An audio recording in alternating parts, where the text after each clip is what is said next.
ये इतना डिफरेंस है. If you are in general category you have to be in first 75 ranks to be IAS. If you are in OBC, you can become IAS on 400 rank almost. So there is a huge difference.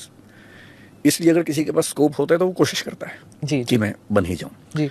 मैं पिछले 25 साल में केवल एक ऐसे दोस्त को जानता हूं जो OBC में था पर उसने OBC आरक्षण लेने से मना कर दिया.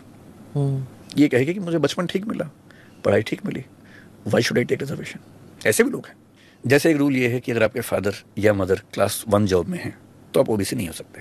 You get into creamy layer. आपके दोनों पेरेंट्स ग्रुप बी में हैं तो भी नहीं हो सकते हैं. लेकिन ग्रुप सी ग्रुप डी में है, इनकम चाहे 8 लाख से ज्यादा हो तो भी आप OBC में रहते हैं.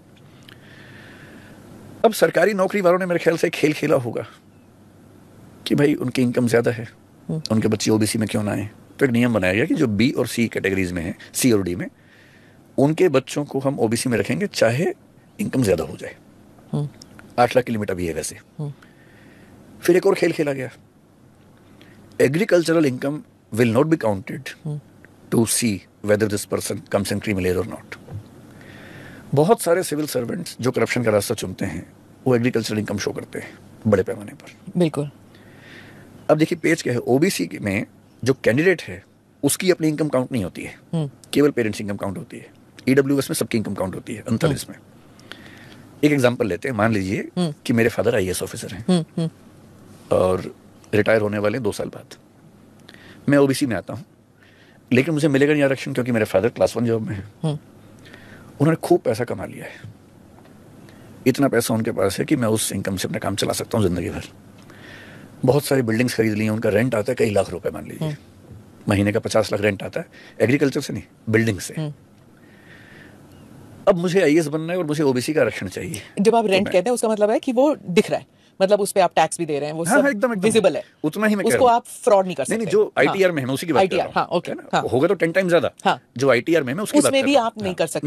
मैं उसी की बात कर रहा हूं. अब मान लीजिए मुझे IAS बनना है और मैं अपने फादर से कहूंगा पापा IAS बनना है, जनरल से नहीं बन पाऊंगा, OBC से बनना है, तो आप सपोर्ट करो. बोलेंगे कैसे? मैं कहूंगा रिजाइन कर दो आप. रिजाइन कर दिया उन्होंने. 2 साल की सर्विस बची हुई थी, पैसा अकूत कमा चुके हैं. अब 2 साल की सर्विस है, रिजाइन कर दिया. जैसे रिजाइन किया अब मुझ पर ये सीमा लागू नहीं होती कि मेरे फादर ग्रुप 1 जॉब में है. लेकिन अब क्या लागू होता है? ITR. कि मेरे फादर के पास पैसे बहुत ज्यादा हैं क्योंकि वो नौकरी में नहीं है. अगर उनके पास 8 लाख से ऊपर की इनकम है तो मैं OBC में नहीं आ सकता. तो वो क्या कर सकते हैं, मेरे फादर और मेरी मदर अपनी सारी प्रॉपर्टीज मेरे नाम कर देंगे, गिफ्ट डीड कर देंगे. अब उन दोनों की इनकम रह गई 6 लाख रुपए साल की, मेरी होगी 60 लाख महीने की.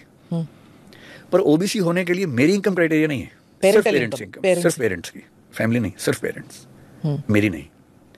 सो even if I am earning 50 lakh rupees per month when I am appearing for UPSC exam being in OBC, I am still eligible to be an OBC. और पेरेंट्स ये कर देंगे, अपना इनकम बेटे के नाम कर दें या बेटी के नाम कर दें, रिजाइन भी कर दें, पेंशन भी गवा दें, ये सब कर लेंगे. पेंशन क्यों गवाएंगे? पेंशन तो मिलेगी उनको. नहीं, 2 इयर्स नहीं, वो डिपेंड करता है कितनी सर्विस. अच्छा, ओके, कितनी सर्विस. हाँ, ओके. और जो इस रास्ते पर चलते हैं उनको पेंशन की चिंता नहीं होती, वो अपनी पेंशन पहले बना चुके होते हैं. उनको पेंशन से चिंता नहीं होती. ऑल्सो वो सोचते हैं कि मतलब बेटा अगर ये नौकरी ले रहा है, इट्स नॉट एज इफ वो 50,000 रुपए की तनख्वाह पे निर्भर होगा. वो तो है ही. और फिर दूसरी बात ये भी है ना कि करप्शन जेनेटिक भी हो गया ना उसमें. जब IAS बन गया तो प्रॉपर्टी वापस गिफ्ट डीड कर देगा पापा को.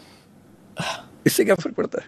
और इस पे देयर इज नो स्क्रूटिनी कि ये ऐसे किया फिर उससे ट्रांसफर. और मैं जितने गिफ्ट डीड आप बार-बार चेंज कर सकते हैं. कर सकते हैं.